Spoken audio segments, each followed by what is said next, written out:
आज हम प्रश्नावली 3.1 जो कक्षा 10 गणित का प्रश्नावली 3.1 है, इसके प्रश्नों को हल करेंगे। इसमें पहला प्रश्न है, निम्न समस्याओं में रैखिक समीकरणों के युग्म बनाइए और उनके ग्राफीय विधि से हल ज्ञात कीजिए। पहले तो हमें रैखिक समीकरण युग्म बनाना है और फिर उनका ग्राफीय विधि से हल ज्ञात करना है, ठीक है ना। तो देखिए, इसमें दो भाग दिए गए हैं, जिसमें पहले भाग में कहा जा रहा है कि कक्षा 10 के 10 विद्यार्थियों ने एक गणित की पहेली प्रतियोगिता में भाग लिया। कक्षा 10 के 10 विद्यार्थी, कक्षा 10 के 10 विद्यार्थियों ने एक पहेली प्रतियोगिता में भाग लिया। यदि लड़कियों की संख्या लड़कों की संख्या से 4 अधिक हो, लड़कियों की संख्या जो है वो लड़कों की संख्या से 4 अधिक है, लड़की जितनी भी है वो लड़कों से 4 ज्यादा है, 4 लड़की ज्यादा है, तो प्रतियोगिता में भाग लिए लड़कों और लड़कियों की संख्या ज्ञात कीजिए। ठीक है, यही तो पूछ रहा है। तो मान लीजिए, सबसे पहला माना लड़कों की संख्या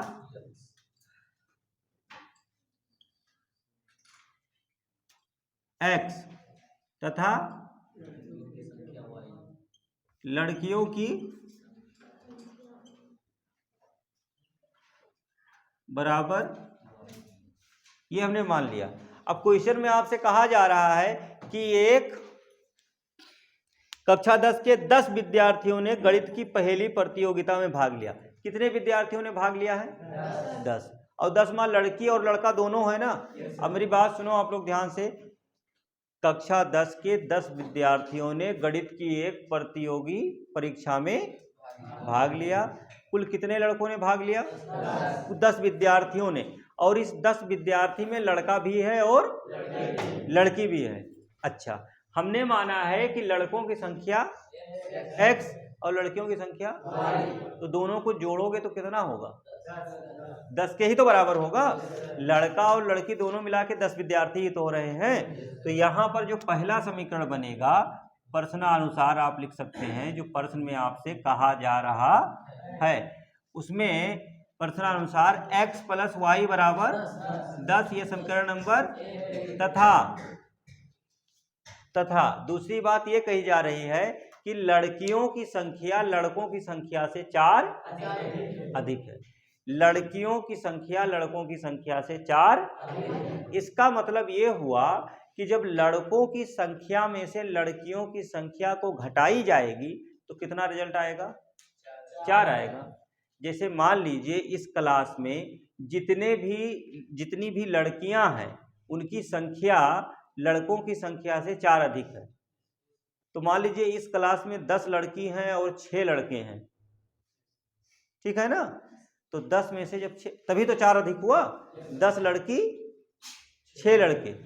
अगर 15 लड़की हैं तो 11 लड़के, तो लड़कियों की संख्या 4 अधिक हुआ। तो 15 में से 11 घटाओगे तो कितना बचेगा? 15 में से 11 घटाओगे तो कितना बचेगा? 4। मतलब यही तो हुआ कि जब लड़कियों की संख्या में से लड़कों की, क्या कह रहा था? लड़कियों की संख्या अधिक है ना, लड़कियों की संख्या अधिक है। तो लड़कियों की संख्या में से जब लड़कों की संख्या घटाओगे तो कितना आएगा? 4 आएगा। बताओ यहाँ लड़कियों की संख्या कितनी है? लड़कों की संख्या x है, लड़कियों की संख्या y है, यही तो है। तो इसको हम मानेंगे, क्या मान लेंगे इसको? समीकरण क्या बनेगा? 2 नहीं, y मतलब लड़कियों की संख्या, और इसमें से किसको घटाना है? लड़कों की संख्या। जब लड़कियों की संख्या मतलब y में से जब x घटाओगे तो कितना आएगा? 4 आएगा। कितना आएगा? 4 आएगा। समझ में आया? अच्छा, ये समीकरण नंबर आप इसे 2 मान सकते हैं, या इसको ऐसे लिख सकते हैं -x + y बराबर 4, समीकरण नंबर 2। पहले x को लिख लिए और फिर y को, ऐसे भी लिख सकते हैं। समझ में आया? अच्छा, उसके बाद हमें इसका ग्राफीय विधि से हल ज्ञात करना है ना। तो देखो यहां लिखेंगे समीकरण 1 से, समीकरण 1 उतारो,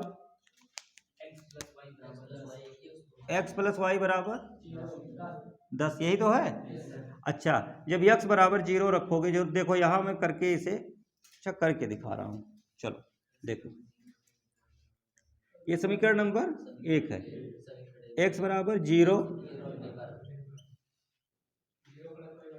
y बराबर, x का मान तो 0 हो गया ना, y बराबर 10, और y बराबर 0 रखने पर x बराबर 10। तो यहाँ आपको जो मान प्राप्त हुआ वो क्या प्राप्त हुआ है?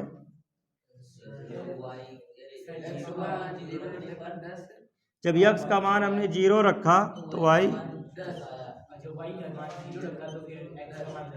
x का मान, अच्छा यहाँ पर आपको जो बिंदु मिले हैं वो कौन से हैं? 0, 10, 10, अच्छा अब यहाँ उतार लो समीकरण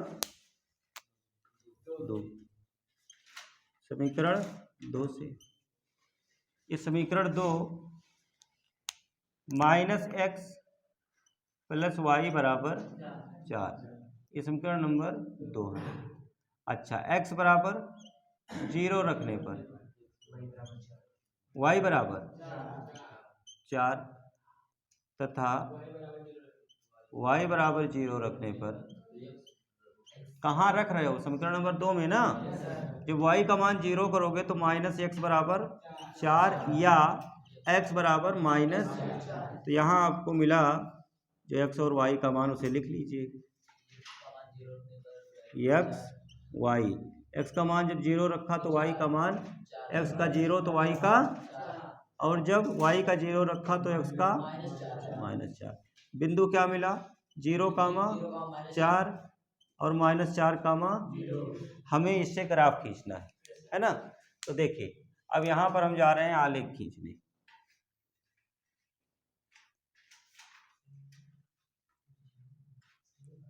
देखिए यहाँ पर जो x और y का सबसे बड़ा मान है वो कितना है? 10 है, और माइनस में 4 है, x का माइनस में कितना है? तो एक काम करिए, 1, 2, 3 लेके चलोगे तो ज़्यादा होगा, तो यहाँ पर क्या मानना है? 2, 2, 4, 6,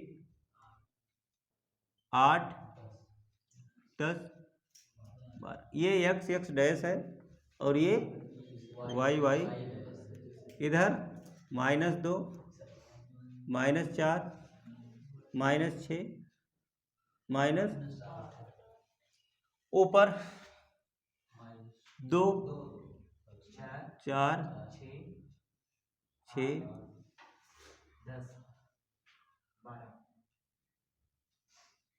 -2, -4, बस रहने तो बहुत है, ये तो 0 है ना। अब देखो पहला जो समीकरण था 0, 10, x का मान 0, y का मान, तो x का मान 0 ना इधर जाना है ना इधर, ऊपर जाना है केवल, कहाँ तक? 10 तक। तो ये हो गया 0, दूसरा 10, 0, मतलब x का मान 10, y का मान, तो धनात्मक 10, इधर जाओ यहाँ पर 10, 10, क्योंकि y का मान क्या है? 0 है। अब इन दोनों बिंदुओं को क्या करना है? मिलाना है, इन दोनों बिंदुओं को मिलाना है।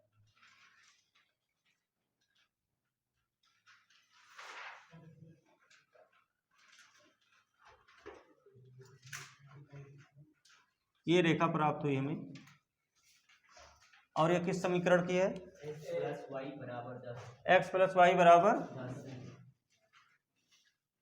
दूसरा देखो 0, 4, 0, 4, x का मान 0, y का मान 4, तो x का मान 0, y का मान 4, ऊपर जाओगे यहाँ, ये क्या है?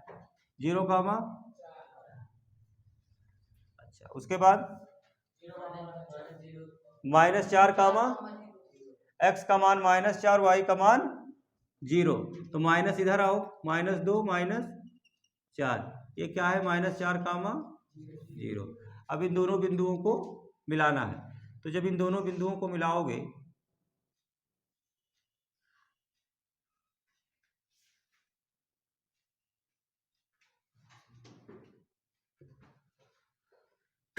अब यहां पर ग्राफ की बहुत ज्यादा जरूरत है,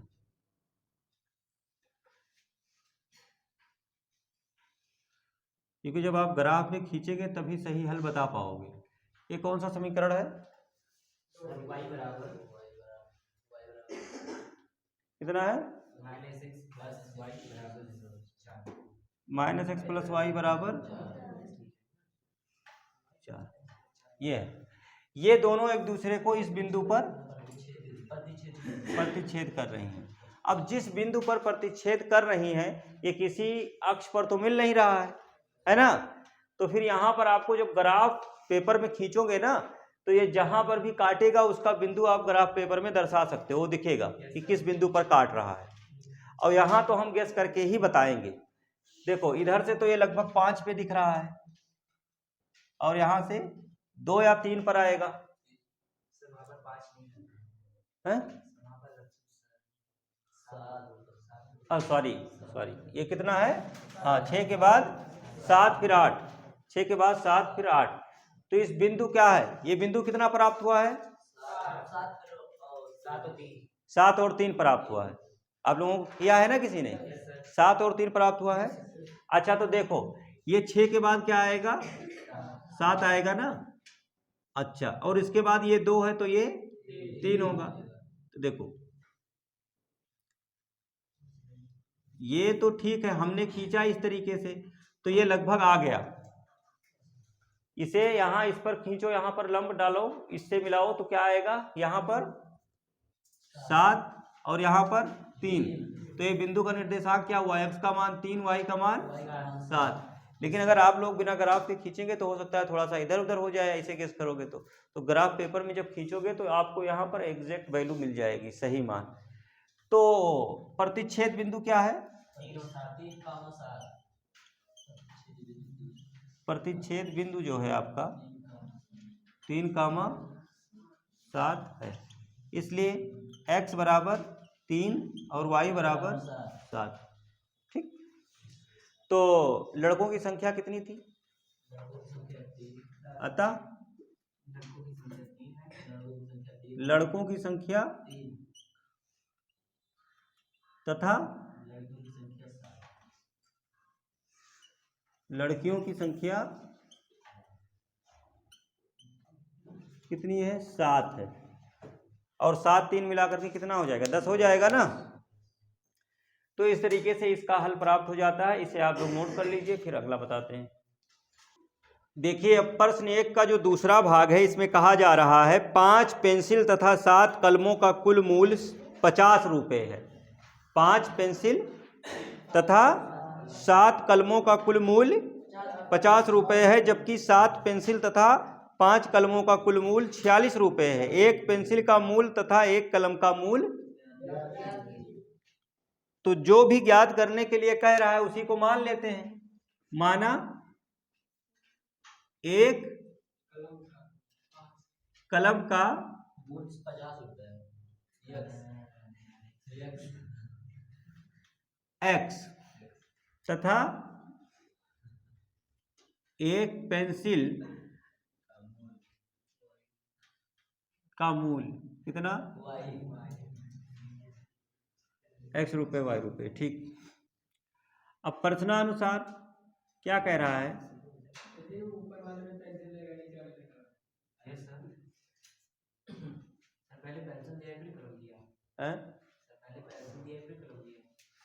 कोई बात नहीं, हम कलम और पेंसिल ही मान लेंगे। ऐसे भी लग जाएगा, किसी एक को x मान लो, किसी एक को y मान लो, उससे कोई दिक्कत नहीं है। ठीक, तो माना एक कलम का मूल्य x और माना एक पेंसिल का मूल्य y। ठीक है, अब जैसे आप लोगों की अगर इच्छा हो, कह रहा है 5 पेंसिल तथा 7 कलमों का कुल मूल्य, तो एक पेंसिल एक कलम का, हाँ 5 पेंसिल 7 कलम। तो आप लोगों की अगर इच्छा हो मानने के लिए तो आप मान सकते हैं। इसको क्या कह सकते हैं? पेंसिल। तब भी सही रहेगा और जैसे मैंने लिखा था वैसे भी सही रहेगा। दोनों स्थितियों में आंसर आ जाएगा आप लोगों का। लो अब सही है। चलो, तो प्रश्नानुसार इसमें आपसे कहा जा रहा है कि 5 पेंसिल तथा 7 कलमों का मूल्य 50 रुपए। एक पेंसिल का मूल्य कितना है x, तो 5 पेंसिल का 5x, एक कलम का y, तो 7 कलम का बराबर कुल कई रुपया 50। समीकरण नंबर। और दूसरा फिर से क्या कह रहा है, जबकि 7 पेंसिल तथा 5 कलमों, तो यहाँ 7x प्लस 5y। 7 पेंसिल मतलब एक पेंसिल के x, तो 7 पेंसिल के 7x, 7 से गुणा हो जाएगा। एक कलम का y, तो 5 कलम का 5y गुणा हो गया। कुल कितना रुपए 46 रुपए। समीकरण नंबर ये हो गया। आप समीकरण नंबर 1 यहाँ उतारो, है ना। समीकरण 1 से 5x प्लस 7y बराबर 50, ये समीकरण नंबर 1 है। अब क्या करोगे, 0 रखने पर, जब x बराबर 0 रखोगे, x बराबर 0, x बराबर 0 तो आप रख सकते हैं, लेकिन 7 से फिर 50 कटेगा नहीं, है ना। तब एक काम करिए, x बराबर 0 ना रखिए, बटे में ना लाइए, 1 रख दीजिए। x बराबर 1 रखने पर, तो जब x बराबर 1 रखोगे तो 5 गुणे, तब भी तो नहीं कटेगा, तब भी तो नहीं कटेगा। तो क्या रखेंगे, कट जाए, 3 रखो। कितना रखो, x बराबर 3 रखने पर, x बराबर 3 रखने पर, तो जब 3 रखोगे तो x की जगह पर 3 आ गया, तो 5 गुणे 3 प्लस 7y बराबर 50, तो 5 तिया 7y बराबर 50 माइनस 5 तिया 15 बराबर के इधर जाएगा तो -15, घटाओ कितना आया 35, तो 7y बराबर 35, 7 बचे y बराबर 5।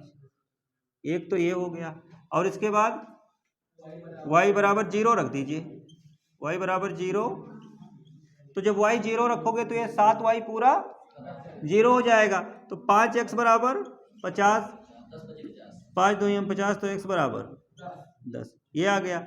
अब इसे लिख लीजिए जो आया है कॉलम बना के,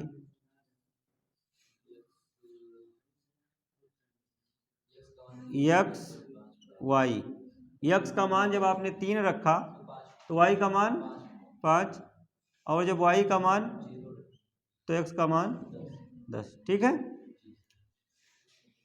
ये मिला। इसके बाद यहां समीकरण 2 से, समीकरण 2 7x प्लस 5y बराबर 46, यही तो है। अच्छा, अब x बराबर कितना रखे, x बराबर अगर 0 रखोगे तो 5 से 46 कटेगा नहीं, अगर 0 रखोगे तो 5 से 46, तो क्या रखें कि जिससे कट जाए,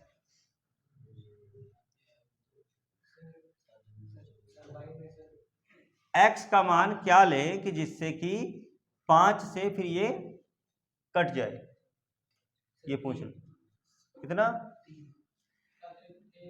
जब x का मान 3 लोगे, x बराबर 3, तो 7 गुणा 3 प्लस 5y बराबर 46, तो 7 3 21, और इधर ले जाओ 5y बराबर 46 माइनस 21, घटाओगे तो 25 बच जाएगा, सही है ना। और ये 5y बराबर इतना है, तो 5 से काट तो 25, तो y बराबर 5, ये तो आ गया y बराबर 5।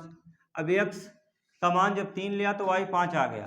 अब y का मान कितना लें कि जिससे 7 से कट जाए, 0 लोगे तो 7 से फिर 46 नहीं कटेगा ना। अब y बराबर कितना ले ले, प्लस में कोई मान नहीं हो सकता है, शायद नहीं, -2 लेने से आ रहा है, प्लस 10 56 हो जाएगा है। चलो ठीक है, y बराबर -2 रखने पर ठीक है, तो y बराबर जब -2 रखोगे तो 7x + 5 इंटू -2 बराबर 46। देखो ऐसा नहीं है कि कटेगा नहीं तो ग्राफ नहीं खींचेगा, लेकिन फिर बटे में हो जाएगी तो दिक्कत हो जाएगा ना थोड़ा सा। तो इसलिए आप ऐसा कोशिश करिए कि वो संख्या लीजिए, अगर 0 से नहीं कट रहा है तो कोई ऐसी संख्या रखिए जिससे कट जाए, ठीक है ना। तो सीधा सीधा नंबर रहेगा। तो 7x बराबर, देखो ये 46 है और ये प्लस माइनस का गुणा माइनस हो जाएगा, 5 दूनी 10, तो इधर जो रहेगा वो -10 रहेगा, तो बराबर के इधर जाएगा तो +10। तो 7x बराबर 56। जब काटेंगे इसे तो 7 8, तो x बराबर 8 आ गया, ये x का मान आ गया। तो यहाँ पर इसे लिख देते हैं x y। x का मान जब हमने लिया है 3, तो y का मान, और जब y का मान -2 लिया, x का मान 8। ठीक है। अच्छा, फिर इसके बाद देखिए, अब इसका ग्राफ खींचते हैं। एक तो बिंदु यहां हमें मिला 3,5 और 10,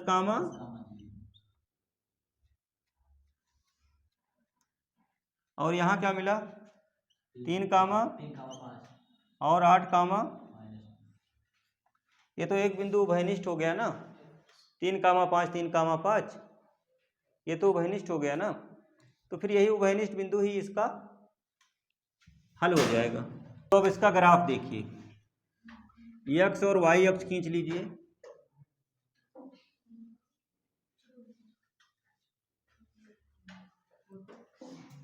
x x dash, y y और ये 0।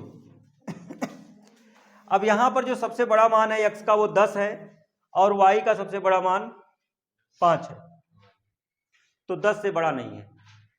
तो इसका भी 2-2 का ले ले अंतराल, 2-2 का ले लेते हैं, चलो ठीक, 2 4 6 8 और ये, उसके बाद -2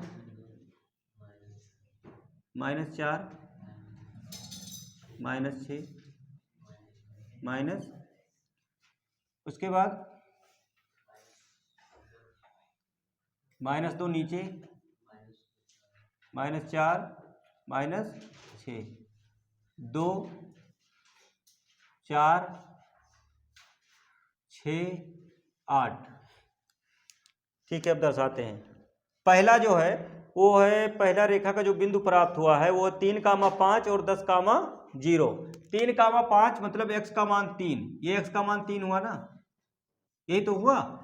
देखो ये 2 2 के बाद 4, तो इसके बीच वाला हिस्सा 3, तो 3,5, y का मान 5, 4 और उसके बाद 6, तो इसके बीच का हिस्सा 5। ये देखो कहाँ मिलेगा,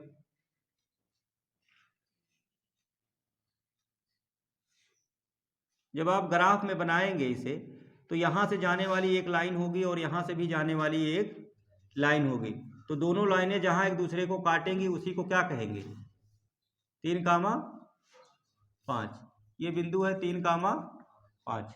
और दूसरा 10,0, x का मान 10 है और y का मान 0, तो ये है 10,0। ठीक है, अब इन दोनों लाइनों को क्या करना है, मिला देना है। ठीक, देखो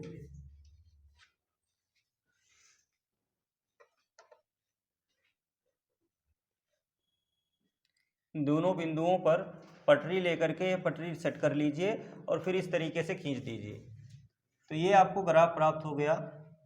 ये रेखा प्राप्त हुआ किसका, 5x + 7y बराबर 5x + 7y बराबर 50 का, ये तो इसका हो गया।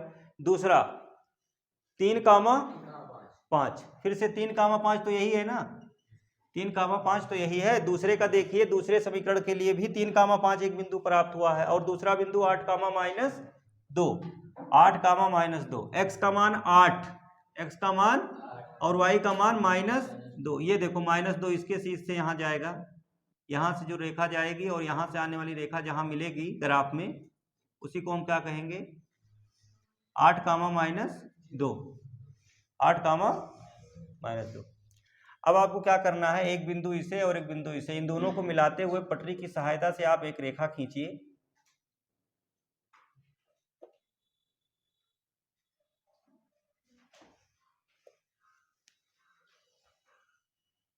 इस तरीके से एक रेखा और प्राप्त हो जाएगी। और ये हमने इसका ग्राफ खींच दिया और इसका जो समीकरण है वो है 7x + 5y बराबर 7x + 5y बराबर 46। ठीक, और ये दोनों रेखाएं किस बिंदु पर प्रतिच्छेद करती हैं 3 कामा, तो प्रतिच्छेद बिंदु क्या है, प्रतिच्छेद बिंदु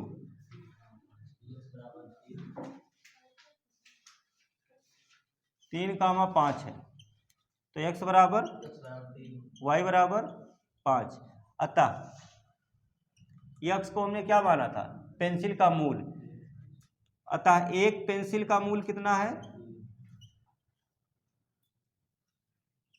पेंसिल का मूल जो है 3 रुपये है, और एक कलम का मूल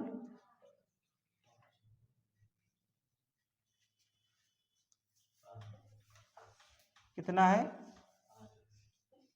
5 रुपये। ठीक है, तो इस तरीके से ये ग्राफ द्वारा हमने इसे हल कर दिया। इसे आप लोग नोट करिए, फिर अगला प्रश्न देखते हैं।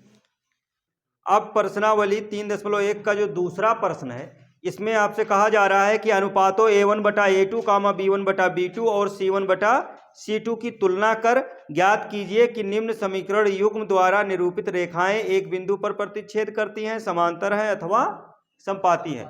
तो यहाँ पर हमें अनुपातों a1, b1, c1, a2, b2, c2 की तुलना करनी है और बताने हैं, तुलना करके ये हमें बताना है कि उनका जब ग्राफ खींचा जाएगा तो ग्राफ में जो रेखाएं प्राप्त होंगी वो कैसी होंगी, एक बिंदु पर प्रतिच्छेद करेंगी या समपाती होंगी अर्थात तरूपर होंगी या समांतर होगी। ठीक है, तो देखिए कैसे बताएंगे। इसमें हमने लिख रखा है, इसका जो पहला भाग है वो 5x - 4y + 8 बराबर 0, 7x + 6y - 9 बराबर 0। तो देखो यहां पर अगर मैं तुलना करूं किससे, a1x + b1y, ये समीकरण नंबर 1 मान लो, ये समीकरण नंबर प्लस c1 बराबर 0, और a2x + b2y + c2 बराबर 0।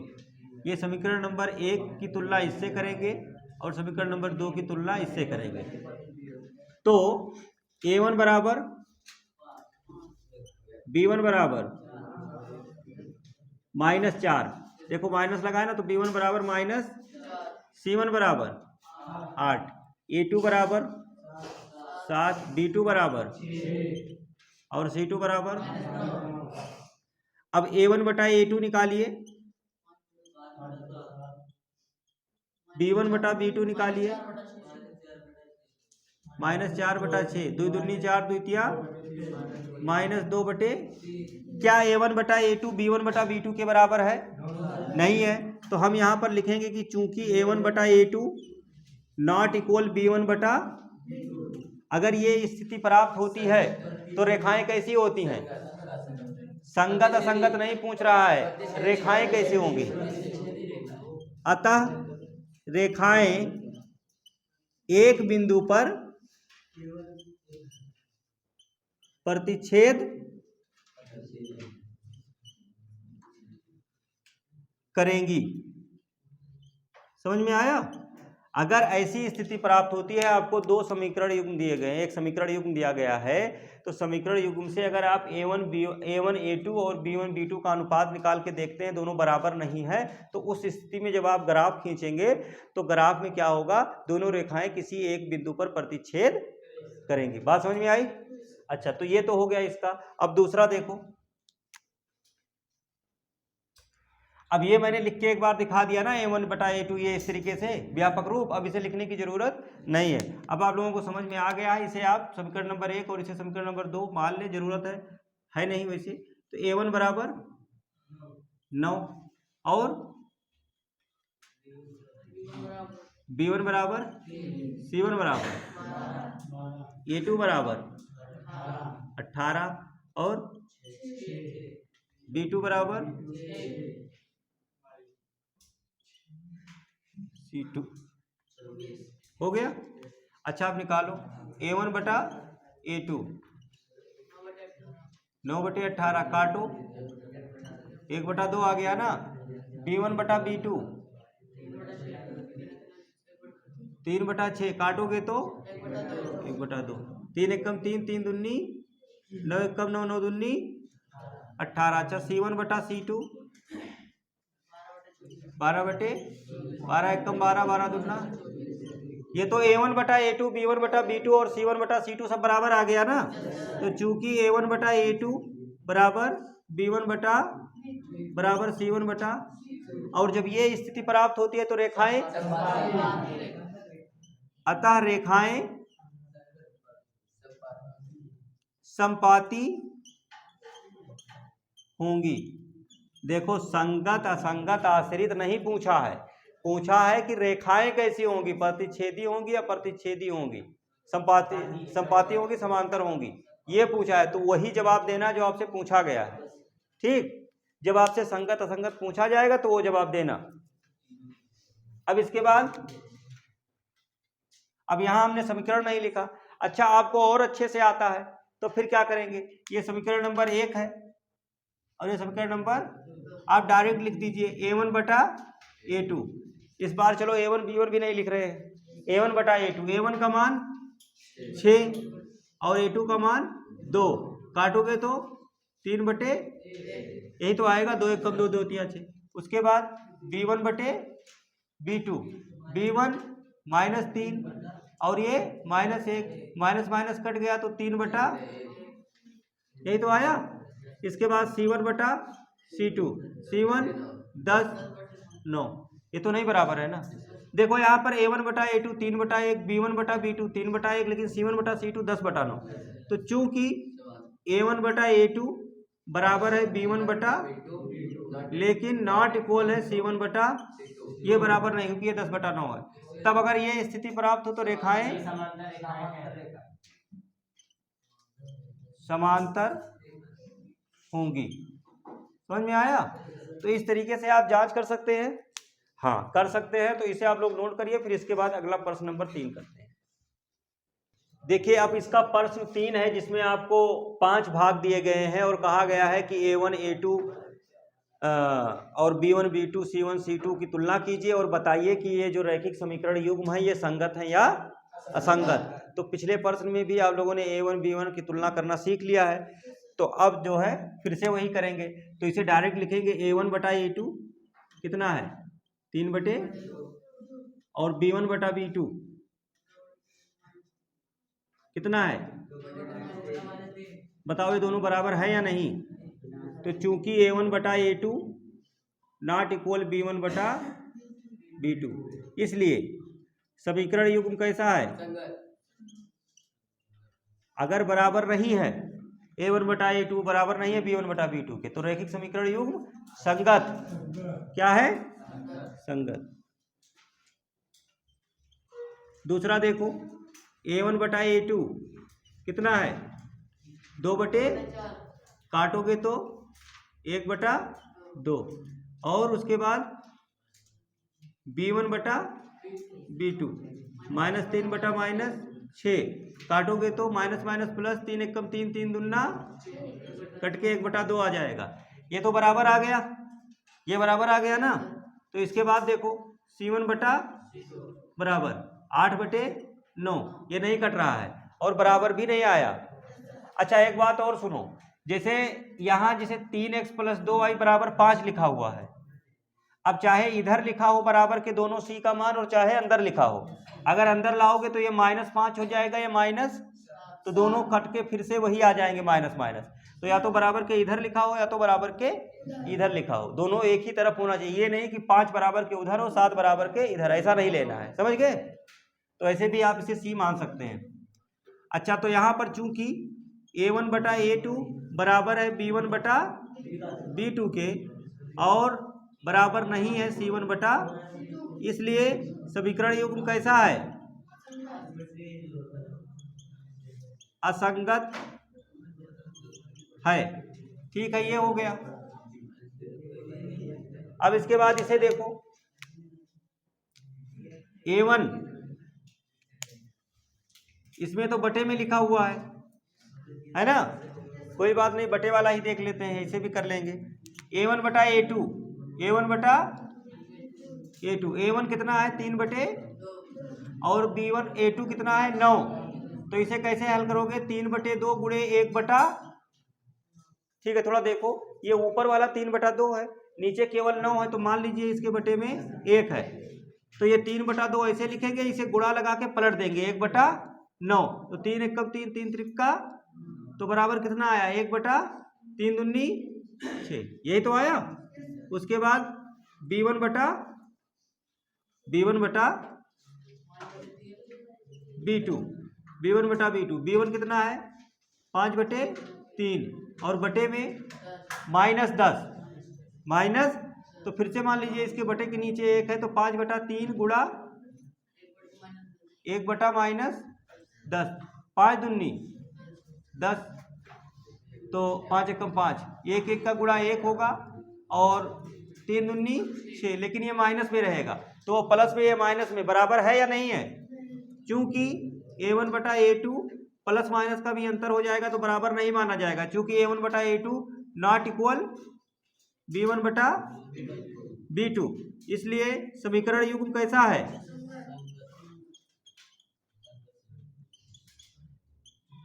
संगत है। इसे देखो, A1 बटा A2 5 बटे माइनस, काटो 5 एकम 5, 5 दूनी 10, तो बराबर -1 बटा 2, और B1 बटा B2 -3 बटे 6, काटो तो -1 बटा 3 एकम 3, 3 दूनी 6, -1 बटा 2 आ गया, और ये भी 1 बटा 2 माइनस में है। अब इसको निकालो C1 बटा C2, 11 बटे माइनस, काटो 11 एकम 11, 11 दूना 22, तो ये भी -1 बटा 2 आ गया। ठीक, तो सब 1 बटा 2 है और सब माइनस में है, तो इसका मतलब चूंकि A1 बटा A2 बराबर B1 बटा B2 बराबर C1 बटा, तीनों बराबर हो गए, तो इस स्थिति में भी समीकरण युग्म संगत। अच्छा, जब ये तीनों बराबर हो जाएं तो इसको क्या कहते हैं, आश्रित। क्या कहते हैं, आश्रित, मतलब संगत ही होता है, अलग से कहने के लिए क्या कह सकते हैं, आश्रित। अतः इसलिए समीकरण युग्म संगत है, ये भी हो गया। अब इसके बाद इसे देखो, A1 बटा A2 बराबर, A1 कितना है 4 बटे 3, बटे में कितना लिखोगे 2, तो 4 बटा 3 ऐसे लिखो, और इसे पलट के लिखो 1 बटा 2, मान लो इसके नीचे 1 है, तो 2 एकम 2, 2 दूना 4, तो कितना आया 2 बटे 3, और B1 बटा B2, B1 2 है और B2 3 है, C1 बटा C2, C1 कितना है 8, और C2 कितना है 12, 4 दूनी 8, 4 तियां 12, 2 बटा 3, तो ये भी क्या आया A1 बटा A2 2 बटे 3, B1 बटा B2 2 बटे 3, C1 बटा C2 2 बटे 3, तो यहाँ पर भी आपको चूंकि A1 बटा A2 बराबर B1 बटा बराबर C1 बटा, तीनों बराबर मिल गए ना, इसलिए समीकरण युग्म कैसा है, समीकरण युग्म संगत, मतलब वही आश्रित। संगत असंगत क्वेश्चन में पूछा गया है ना, तो आप क्या लिखेंगे, संगत ही लिखेंगे, है। समझ में आया?